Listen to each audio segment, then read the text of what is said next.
Hey Yappers! Welcome back to Binge Yap Repeat. In this bonus episode, Ruchi and I yap all about Season 2 of Deli Boys.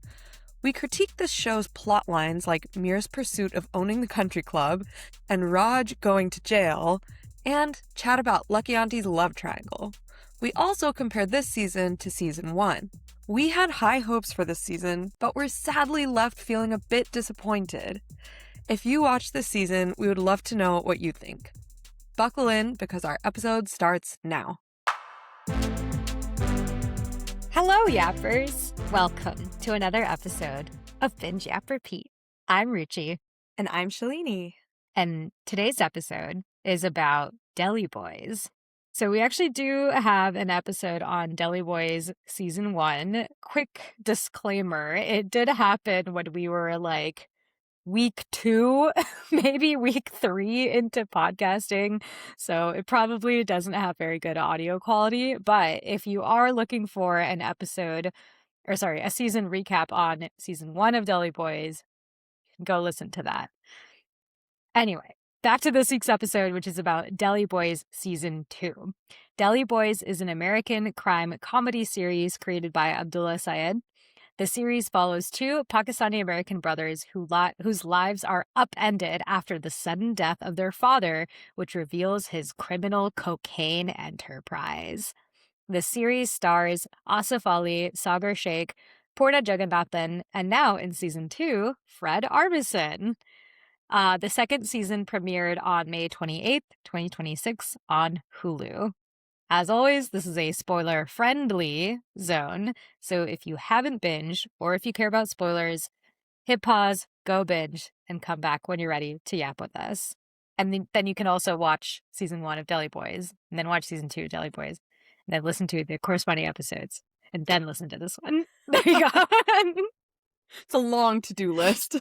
You've got work to do, yapper. Okay, Shalini. Please recap where we left off in Season 1 and what happens in this season, because I could not for the life of me remember, and I don't think the show did a very good job of explaining. They flashed some scenes and I was like, I kind of remember this, but I feel like I don't still.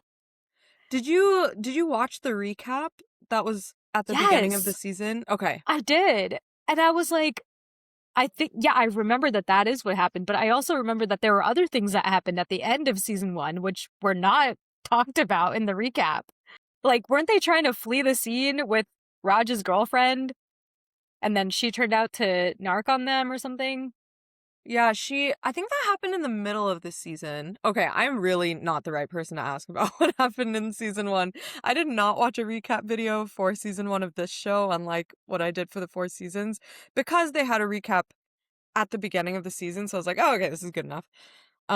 Did you think it was good enough? I mean, it reminded me about the major plot points and where they left off, which was that they found out that Ahmed was the one that killed their dad. And so I was like, okay, that is the starting point for this season, that they know this fact. But yeah, I didn't really remember what happened with Raj's girlfriend. I didn't really remember what happened with Mir's girlfriend / fiance, who is not in this season. Neither of them are in this season at all. There's no love interest for either of them this season, right? This season did not really focus on Raj and Mir like Season 1 did. This season was all about Lucky Auntie. Lucky Auntie. True. Yeah. Which I loved. But,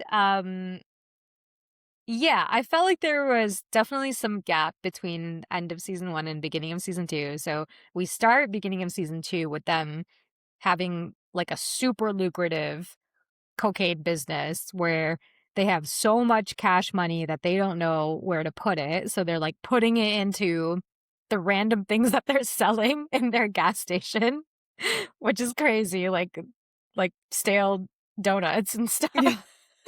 So gross. Very gross. And then in Season 2, it's a very short season, in my opinion. It was less than 3 hours long. It was Yeah, it's like 6 2.5 hours. Yeah, it was like 6 episodes that were 20 to 30 minutes. Super, super quick. And I felt like things were simultaneously rushed through, but also too drawn out in some ways. It was a very strange pacing of the season. And Yeah. I guess, spoiler alert, I didn't like it that much. I didn't like it either. Ah!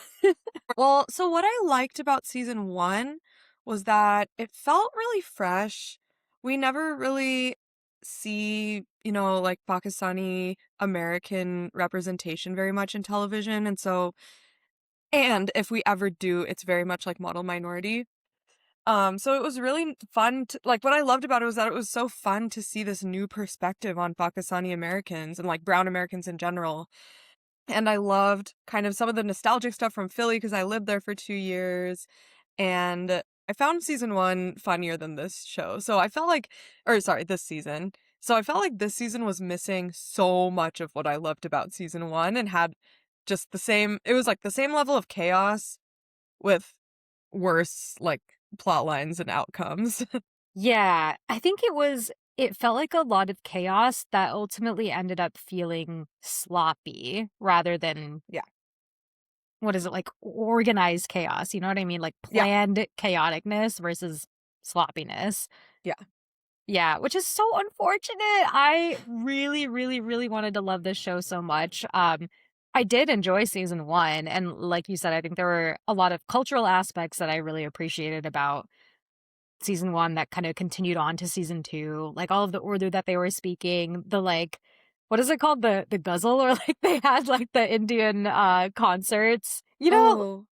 in season two, there was a scene where Lucky Auntie is kind of reminiscing about her relationship with Emmett, Oh, and yeah. there is a scene where they invite yappers. This is like a very, I guess, kind of common thing where someone just like hosts musicians from Pakistan or India or whatever, and then they bring the musicians into their house for like a night of just listening to classical music, like how you saw in the show.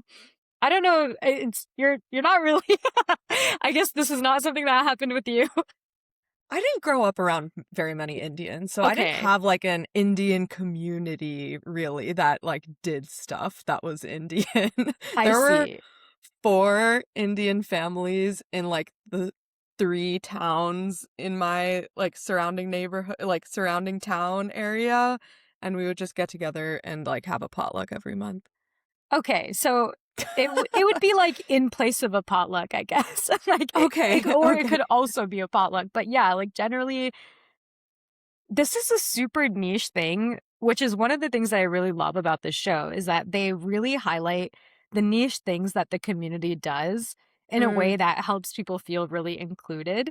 And I love that part about it. But I think maybe it was the timing of the show. They like didn't have enough time to really give characters the highlights that they needed to have in addition to the niche cultural stuff yeah. that it just felt like, why is this here? Like, why are you spending so much time on this when like other places feel really rushed?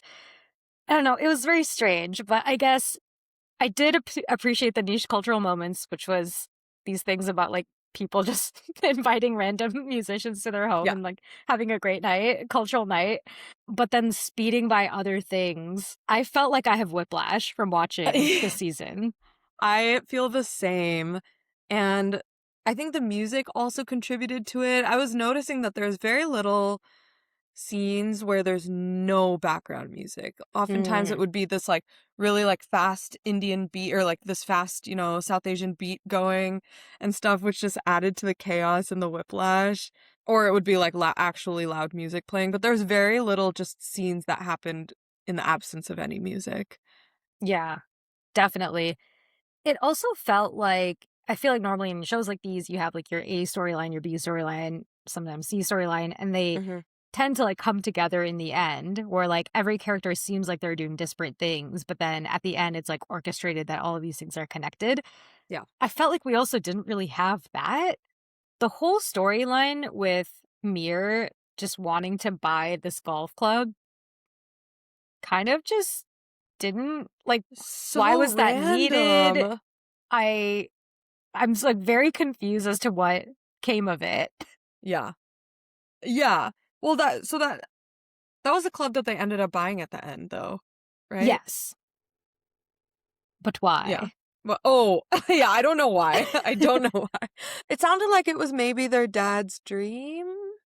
He was like, "Oh, we're fulfilling Baba's dream."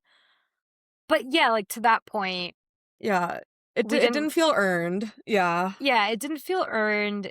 We didn't really understand that either from season 1 about, like, why it was Yeah. important for Baba to realize this dream of buying this particular golf club. I think the second part of it is like, oh, this is the golf club where Baba was killed, and so it means something to us to be able to buy it, question mark, but that connection was lacking. Yeah. Yeah. I totally agree. You know what this is reminding me of? This is such a random anecdote. In 7th grade English, Where is uh this going? Whoa, that is not what I this thought. okay. Yeah, this is a bit of a tangent. But it just crossed my mind. In 7th grade English, we at one point had the option to either take a vocabulary test or write a creative story using at least like 20 words from the vocabulary Oh list. no, I And see. so, yeah. And most people chose the vocabulary test. For some reason, I chose to write a creative story. But I didn't like plan it out very well of like where to intersperse these words. I think it was more like 50 words. Like there were a lot of words we had to include in this story. And so towards the end of the story, I just started including random things. Like it was something about like the relationship between a father and a daughter, and I was like, blah blah blah, my agoraphobic father, blah blah blah. It's just like stuff that had zero context, but that was supposed to make sense in the story. There is so much to unpack just by saying my agoraphobic father. That's an entire story right there. I know, and I just swept past it, you know? I'm pretty sure I put in 3 words into that one sentence. It was like, agoraphobic, xenophobic, blah, blah, blah, father. Agoraphobic, Just what? xenophobic. Dude, I don't remember what the words actually were, but I know something phobic was in there. And I was like, I'm not really explaining why he's this way. Oh, well. Oh my gosh. But our teacher appreciated the people that put in the effort to write a story so much that I ended up getting an A on it anyway. Well, there you go. So what you're saying is this season of Deli Boys is like a creative writing test where they had to include 20 Urdu phrases and make a story around it. Correct. That's what it Yeah. felt like. Here's what I think. Here's my theory on what actually happened. I think that Hulu wanted to cancel it, felt like they couldn't cancel it because there would be a cultural backlash. Hassan Minaj stepped in, decided to fund at least a part of it so that season 2 would get made.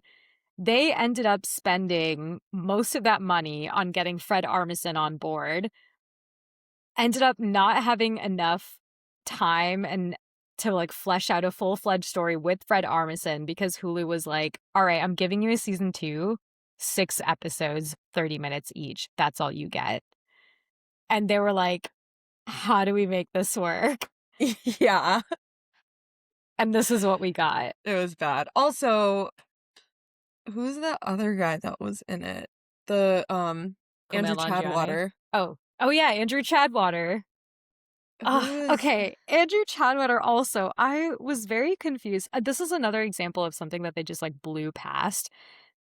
I didn't even clock that he was supposed to be a DA or supposed to be the DA. I just thought he was a random yeah. mayoral candidate who was somehow tasked with solving the city's crimes while also running for mayor. I was like, this is not like what a mayoral candidate does. I know. I was like, why is this guy so tough on crime as like a random mayoral candidate? Yeah, I but I no. also did not know he was the DA. That And they makes only more sense. I don't know if they mentioned it in the first episode and I just didn't catch it, but then they said it again in like episode 5 or 6, being like, "Oh, the city's DA is running for mayor." And I was like, "Oh, that's why he's so obsessed with the crime." That makes sense. That makes sense. Okay, also another thing I liked about season 1 was I feel like so there wasn't this Andrew Chadwater character, but there was the cop B storyline where like Yeah. the female cop was trying to make it in the boys club, which was really interesting. But there was just none of that. The Chadwater storyline was not a good substitute. Yeah, and Andrew Chadwater himself felt so stereotypical. It felt very honestly othering, which is kind of like strange for me to say about a story that is all about minorities Right. generally. Right. But yeah, I just felt like there was so much stereotyping about Andrew Chadwater. His name is literally Chadwater. And the one redeeming quality that he had was that he was gay, question mark. But even Right. then there was no character around him. No. Maybe that's the point, that he was just supposed to be this unilaterally unlikable guy. I guess. I don't know. And the other part that I was very confused about, sorry, this is like kind of rambling, but going back to the whole thing about like the recapping of scenes that we really didn't need to recap, there were so many like scenes of them doing the whole money laundering thing with the casino. Like they kept going back to that series of scenes that they cut together Mm, to be like, yeah, remember, this is why it matters that the casino doesn't go under. And then they also had a scene with Andrew Chadwater revealing the drawer opening and like showing all of Fred Armisen's collection of wrongdoings behind that fake shelf. They yeah. did that back to back in an episode. I was like, we literally just saw this 20 minutes ago. Less than that. Like, we don't need a recap of him opening the jar to see the thing. It was so silly. They were just really telling, not showing a lot. But all of it felt so random, what they were Yeah. telling us. Yeah. They had like the Dutch, like the Dutch people. Remember the Philadelphia Dutch people who were The across. Amish. Oh, sorry, yeah, the Amish. They had the Amish folks come in being like, "Oh, they're such a lovable people." Not these guys though. Haha. Yeah. Never saw them again. So random. Yeah, it was I really really wanted to love this, but I think if I'm to be generous, I think they were put in a very tough situation and they had to create a show kind of out of nothing. Yeah. Um, kind of felt like a Hail Mary. And there were some good moments, I will say. Yeah. But yeah, I guess like ultimately as a season, it did not feel very cohesive. Yeah. I absolutely agree with that. Very unfortunate. And I did like season 1. It's not my favorite style of show. Like I don't usually love I don't know. I felt like there was some overacting and it was really fast jarring comedy, which is not usually my style, but despite all of that, I really liked it because of the things that I've mentioned and I just feel like it lost a lot of it. Let's talk about Lucky Auntie and Fred Armisen and Kumail Nanjiani. How did you feel about that storyline? Because that kind of felt like the A storyline, I guess, is like Yeah. her relationship. Yeah. I thought it was really funny that she was into Fred Armisen and that he was so obsessed with her. I wanted more Kumail Nanjiani. I loved his character and I loved that he was trying to win her back and stuff. I wanted to see more of them together because I thought they had a lot of good on-screen chemistry. Yeah, agreed. Yeah. W- Okay, speaking of Kumail Nanjiani, what was the whole babe thing? Like he mistakenly called the judge babe and it was like, "Oh, haha, it's like calling the teacher mom." And then Yeah. he did it again and it was kind of like a laugh thing and then just like never was talked about Yeah. after that. I don't think it was meant to be that deep, but it was also not that funny. Like it was just Yeah, I think they were just making a joke that he's actually, like, not that good of a lawyer and, like, kinda stupid. I see. Okay. That was not very clear to me. Because then there was another scene where after they did the ping pong thing to, like, fight for Lucky Auntie's affection, Lucky Auntie was like, "Oh, yeah. Wait, if Raj is going to be killed in prison, he's, like, in danger." And then Kumail Nanjiani character was like, "Oh, that means we can apply for bail because he's at serious risk of being harmed." And he, like, runs out. And then Lucky Auntie, like, has a whole moment with Fred Armisen. I like how we're just combining actors and character names Lucky here. Auntie, Fred Armisen, Max Yeah. Sugar. Max Sugar, there we go. So Lucky Auntie and Max Sugar have a moment where she's like, "Yeah, that's why I told him that he was in danger because I planned this all along." And I was like, Huh? "What? Like, if you had orchestrated this the whole time, why not just say that You're you not were, interested or, like yeah, that you're not interested, or like, oh, actually, can we just get him out on bail because he's in danger if he stays in prison? So, like, that's the reason why we should Yeah. pull him out on bail." I thought what she was saying was that I was never going to choose the one that gets him out of jail. I was always gonna choose you. But I didn't think she was saying that I planned this whole thing.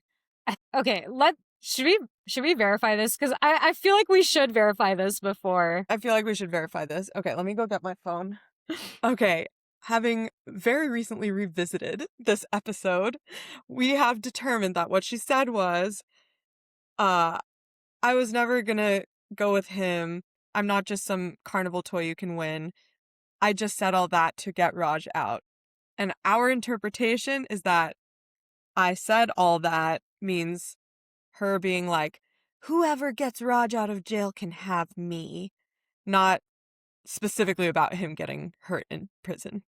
Okay, so she was not aware of the whole, if he's at risk of being harmed, then he can be let out on bail. Okay, Correct. there we go. Ah, interesting. Because I was like, okay, maybe she's playing him here. Maybe this is a whole relationship dynamic that we can get into, and then we just didn't. So, okay, that's fair. Yeah. Who do you ship with Lucky Auntie? Oh, I just love Kumail Nanjiani so much, but he's such a he's so annoying in the show. But so He is Fred was fit, Armisen. though. He looking fit. Very fit. Oh my god, his ping pong outfit. I was like, damn, okay. I see that pec definition. I know, he had muscles. I was like, calves? Dang. Glow up. Big Yeah. glow up. I think because of his Marvel film, right? He was like going to the gym. Oh, that's why. Okay, I do remember he recently had a crazy glow up, and someone was like, have you seen him recently? And I was like, what? And then they showed me a picture, and I was like, holy shit. Good for him, you Good for know? him. Good for him. Yeah. Okay. Yeah, so I think I ship him with her just because I love Kumail so much, but not because I love Danielle so much. Yeah, that's fair. I kind of liked Fred Armisen as a character, Max Sugar as a character. I thought Yeah. Fred Armisen did a great job about like being this like kind of creepy casino owner who was also very threatening. Yeah, I agree.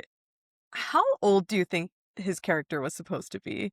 Because he has a daughter who's still in high school, but his Yeah. hair is all white. I think it's supposed to be powdered sugar, you know? Or like, I guess even white sugar works. Doesn't have to be Cane powdered. sugar. It's not brown sugar. That's Lucky Auntie. Yeah, I don't know. I was expecting like 50s, early 50s. Oh, okay. Okay. Because when we first met him, I thought he was like in his 70s, but then he had a teenage daughter. And then I was like, how old is Lucky Auntie? And then Kumail came on, and I was like, how old is Kumail supposed to be? I was very confused. Yeah, I don't think the ages were that important, I guess. Fair. You know, compared Fair. to Four Seasons, where it's like they are in a very specific part of their Phase lives. of life. Yeah. That Versus is like this true. is more like It's more about the circumstances than the ages. Yeah. Also, do you agree with this? I don't know if you agree with this, but I feel like because of the things I've seen both of them in, I think of Purna Jagannathan as a generation older than me, but I think of Kumail as my generation. Oh, no, I think of them as the kind of the same Okay. age, as in like a generation above. Oh, okay. I do think that Kumail Nanjiani tends to play younger roles than Purna Jagannathan plays, and I Mm. think that's because of Hollywood. Yeah, fair. Fair. Hollywood sexist. Okay. Yeah. Yeah. Because, like, Kumail Nanjiani was with Issa Rae in that, like, first date That's right. movie. Yeah. And then there was Silicon Valley, where he was supposed to play this, like, awkward, out of college, early or like late 20s, maybe, software engineer. Yeah. And Purna Jagannathan, I've really only seen her in Never Have I Ever, where she was a very responsible mom. Yeah, I've seen her in that, and I saw her in The Night of, which I think we Oh, right. also talked about in our last episode, where We she's did. also a responsible mom. Exactly. Yeah. Yeah. Yeah, I don't know. I feel like it might just be Hollywood. Classic. Other folks that we saw in this season of Deli Boys, Lily Singh. Who is she? Who was What? she? Lily Singh, she's like famous YouTuber. She was the wife of Ali. She also Oh, hosted a bunch of shows. her. Yeah, Oh, okay. Cool. She was so pretty. she's so pretty. Who else? I think also the daughter I recognized. She generally plays a very stereotypical Gen Z character where she's like Mm, always playing this like ultra woke Gen Z character that nobody really likes. interesting. I don't think I've ever seen her in anything either. I saw her in AP Bio. I Oh, also okay. saw her recently in something else. Wait, what's her name? Max Sugar Daughter Deli Boys. What's her name again? Seven. Yeah. Correct. It's so weird. Okay, Seven. Okay, I can't even look up Seven Sugar because then I just get recipes. 7 sugars. Powdered sugar, cane sugar, brown sugar. Oh my god. Okay, I can't find her. But anyway, I know her from AP Bio and something else that I saw recently that I can't remember. It's Okay. possible that she was in Grace Ryder's parody of The Hunger Games, Mm. which I don't know if you've seen that, but it's very Mm-mm. funny. Also on YouTube. Oh, okay. Nice. And Tan France came back for Tan a little Friends. cameo. Yep. He was in it. Who else? Oh, this wasn't really a cameo, but Nandika came back. I love her. Nandika came back, but She's my neither of her favorite. parents. Oh yeah, that's right. Uh yeah, I guess that's it. Yeah, Okay. and of course Andrew Rannells as Andrew Chadwater. Yes. What was he in before? He's been in a lot. He was in Girls. That's where I first saw him. He's Elijah. Uh, let's see, what else has he been in? He looks familiar, but I haven't watched Girls, so. Oh, okay. He was in the also in The Boys. Deli Boys and The Oh, he Boys. was in Too Much. He was Oh, Lena Dunham's husband in Too Much. yes, there you go. Okay, that's where we recognize him. Yappers, we do have an episode on Too Much, if you're interested. Also on Netflix, Lena Dunham show. Okay. What did you want to see more of? More Nandika, more Kumail, more Tan France, more like showing the nuances of South Asian culture, I think. Like I loved in season 1 how they showed the tension between Indians and Pakistanis and kind of the pitting of South Asians against East Asians where it was like Hmm. them versus that Vietnamese gang. So just more of those like cultural things that we didn't get any of this season.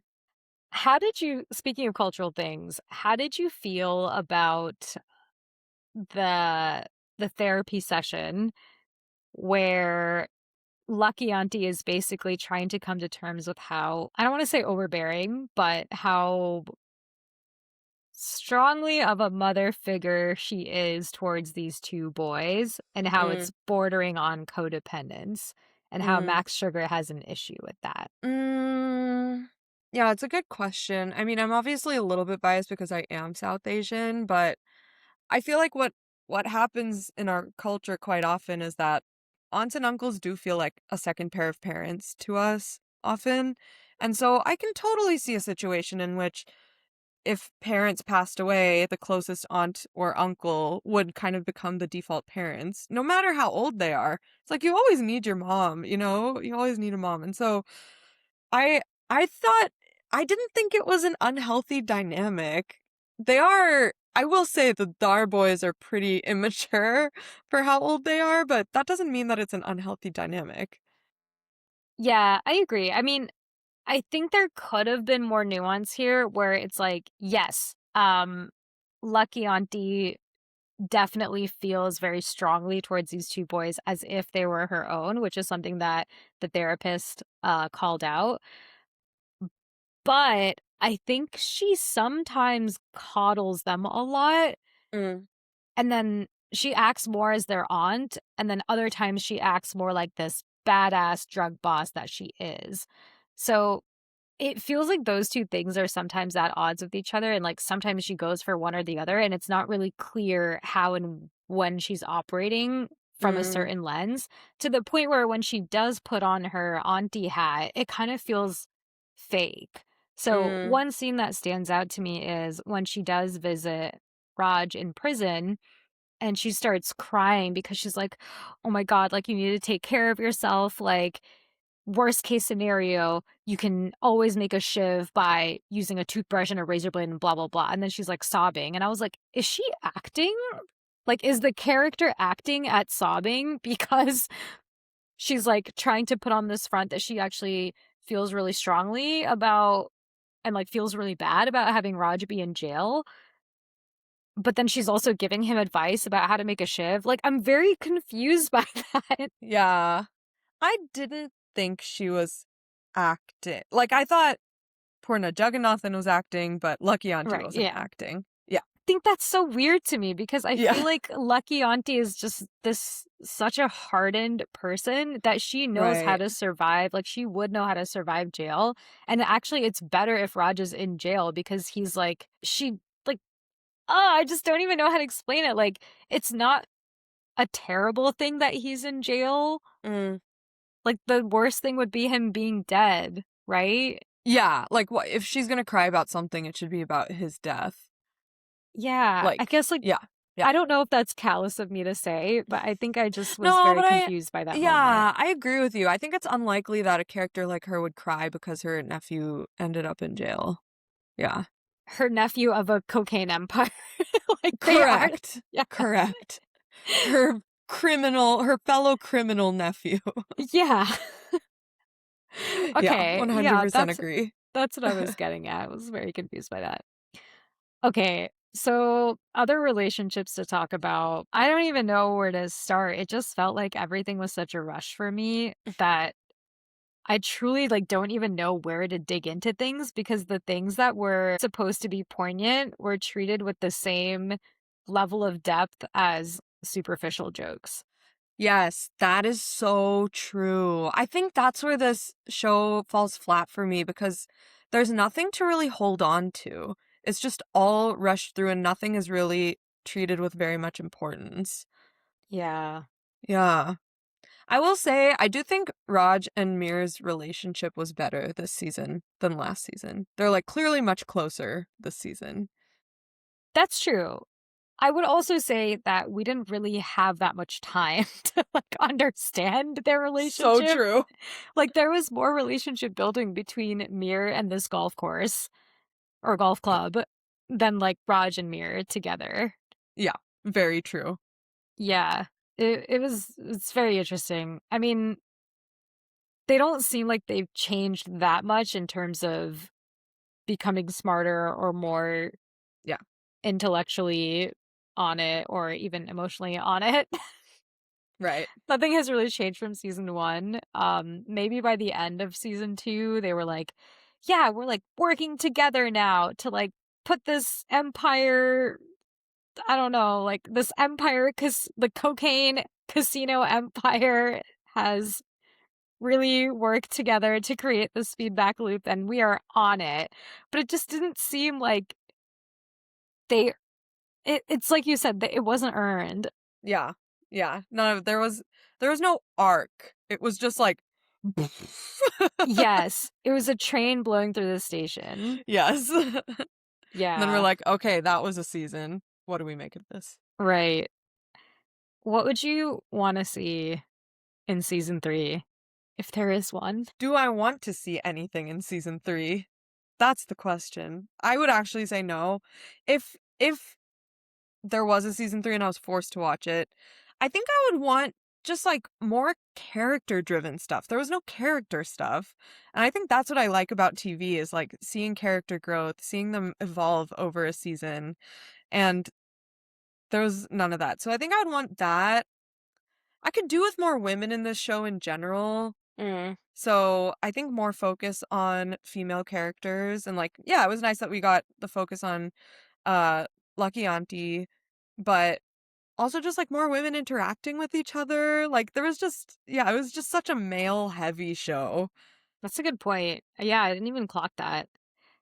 I think the other thing that I found kind of at odds with each other was how everything kind of felt really dumb and fun, but then there were also, like, gory elements, like people getting hit in the head with hammers and having just a ton of blood. That felt very strange to me to have Yeah. some gory elements, but also mostly, like, haha fun moments. I Yeah. felt like season 1 did that a little bit better than this season. Yeah. Like even Baba's death, for example. Yeah. There was a lot more gore in season 1, I would say, but I think there was a lot Yeah. more understanding that this is, like, a cocaine operation, that Mhm. it kind of made it feel like, "Okay, yeah, this is necessary." Versus season 2, it kind of felt out of the blue when there was gore, Yeah. especially with all of these coming to terms moral moments around, like, "Oh, that's not who you are." Like, "You don't wanna kill Max Sugar." Like, "You don't wanna kill Ahmed. Yeah. They're your family." Right. But they had no problem killing that random guy who, like, ran from them in the store in season 1, so I don't know. Right. Right. Okay, another complaint I have, this is a very minor one, but just sloppy writing, where there was this one bit where they were like, or the Indian guy that runs Google, and the Indian guy that runs YouTube, and the Pakistani guy that blah blah blah, and then he said the Pakistani guy from One Direction, and then in a He said different Zayn. episode, yeah, in a different episode, he like casually brings up Zayn Malik, and it's like, why you could have used anyone else, but like, why are it? Yeah, Because he maybe made it's it just a seem like he bit. couldn't think of the name. Maybe it was the character's bit. I don't know. Yeah. Okay, how would you different question about season 3. How would you Okay. rewrite season 2 to make it fit? Like, what things would Ooh. you cut? Seeing how you had to, like, operate in this very fixed, like, 6 episode, 20 to 30 minutes each, what things would you cut from season 2, and what things would you expand more? Okay, I would cut the whole country club subplot. I would I think I would maybe even cut Raj going to jail. Although I did kind of enjoy that plot with Nandika like making his Instagram account fuck me felon. Mhm. Um I think I would keep all the Lucky Auntie uh love triangle stuff. And I would add more, like, internal conflicts of the characters, like, I would have liked to see something like Mira's, now pretty established in this business, but he still feels like he would have preferred to have a straight edge lifestyle, so he's still having a hard time adjusting to this crime lifestyle, and then Raj struggling with, similar like, just make them the same character they were in season 1, where Raj is still like, "Oh, he's not super responsible." I guess they kind of showed that he's, like, a little rash, um, and stuff, but I think just more character stuff. Yeah. I think I would also cut the country club thing. I would also honestly, I would cut Raj going to jail. I would focus a lot more on Lucky Auntie's relationships, and I would have a lot more Yeah. character development on Raj and Mir trying to figure out how to work together and just having that come around moment then at the end where they are working with the casino to make their cocaine empire grow even stronger and laundering their money. I feel like that would then be an earned moment Mm, versus them just like randomly doing their own things and still fighting and then being like, okay, actually we work together great now, so it's fine. yeah. 100% agree. Yeah. Ah. Okay. So much Again, potential. there were moments that we loved about this. I think we are, just being like very critiquey. It's because we care. We had higher expectations of you, Deli Boys. Uh, should we do ratings? Sure. I think I would say quality was a 2, enjoyment was a 2. Whoa. Okay. Yeah. I was gonna say quality 2, enjoyment 3. Okay. I think there are still moments that I liked about it, and I did want to see it till the end, but nothing gripped me. Yeah. All It right. feels wrong. It feels It feels wrong wrong. I to know. rate it this low. If this were a food, what would it be? I think like a stale pakora. Jot that has been sitting out for too long and now all the crispy bits are soggy. Yeah. And it's like, why is this still here? And the Someone forgot portion about it. the portion is too small, but it's also a really heavy food. Yeah. Oh God. Okay, yappers. Well, Yeah, this is what a way to end this episode. Yappers, if you severely disagree with us and you were like, this was such a laugh and I loved it, please let us know. Maybe we're just being too hard on ourselves because we're brown people and that's what we do. We're just harsh on each other. if we want to move on to binge in progress, I actually have a very positive brown culture thing that I have seen. Excellent. Let's talk about it. Okay, so have you seen the movie The Lunchbox with Ifran Khan? Oh, I haven't, but I've heard good things about it. Phenomenal movie, so well done.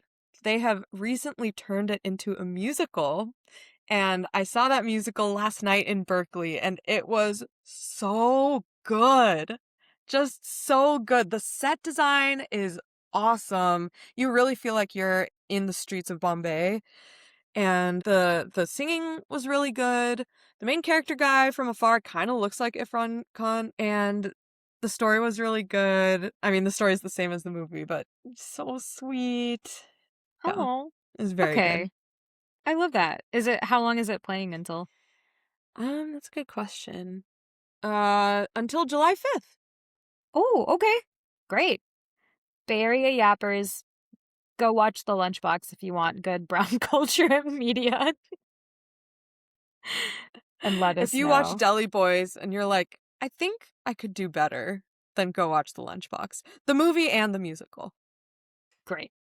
Okay. Thanks for yapping with us. See you next time. Thanks for yapping with us. If you loved this episode, have some hot takes we missed, or if you've got a show you're dying for us to binge next, follow us on socials. We're at Binge Yap Repeat. Until next time, happy binging!